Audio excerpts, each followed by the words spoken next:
2 days after Christmas in 2012, authorities in Wyoming discovered the body of a 60-year-old man named Timothy Gray beneath a highway overpass. He died of hypothermia. With just a few coins in his pocket, he appeared to be one more nameless casualty of homelessness and bad luck. But the investigation into his family history revealed a different reality. Gray's great-grandfather was a copper miner and railroad builder who had actually founded the city of Las Vegas. At the exact moment Timothy Gray froze to death in the snow, he was the legal heir to a $19 million fortune, part of an estate worth over $300 million. Starving to death while legally possessing an immense fortune is a tragedy of ignorance.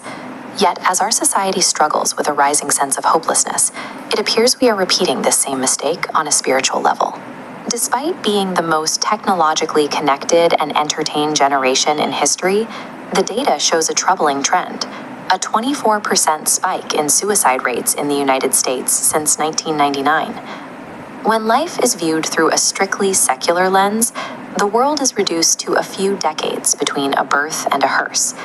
In this framework, the future is a closed door, and hope becomes an increasingly scarce resource when immediate circumstances turn bleak. Max Lucado argues that many of us are living in a state of emotional poverty simply because we are unaware of our own spiritual inheritance.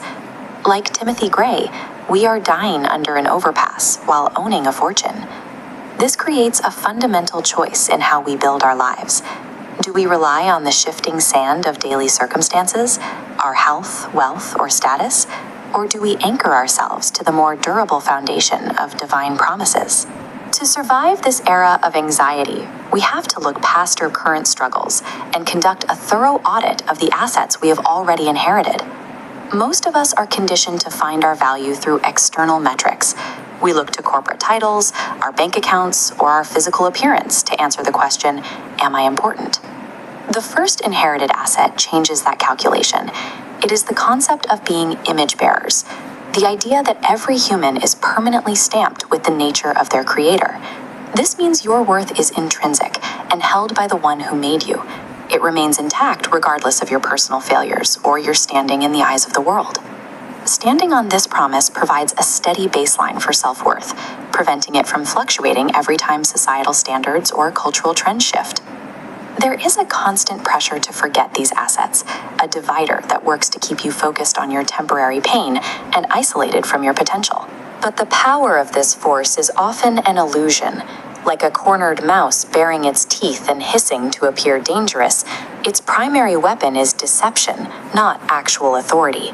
It is a defeated foe operating on a short leash. Consider Dmitri, a man who spent 17 years in a Russian prison for his faith.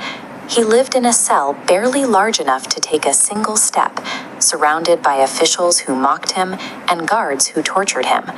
Every morning, Dmitri stood by his bed and sang a song of praise.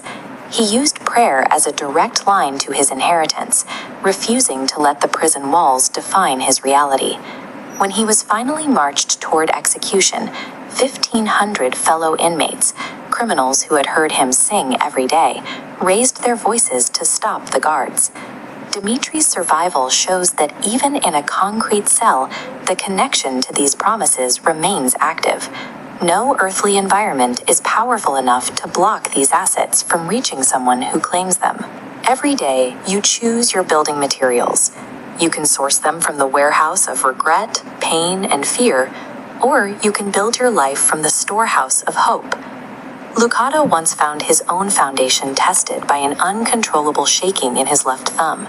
He could have spent his days obsessing over that quiver, allowing fear to dictate his future. Instead, he chose to trust the promise of his neurologist, who assured him the tremor was harmless.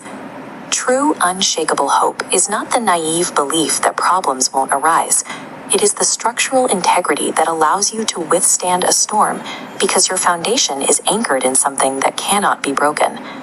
Building an identity on things you can lose, like your money or your health, will always leave you vulnerable. But the assets you have been promised are permanent. Don't spend your life freezing under the overpass of your circumstances. Your spiritual inheritance is already available. It's time to move out of the cold and claim what is yours.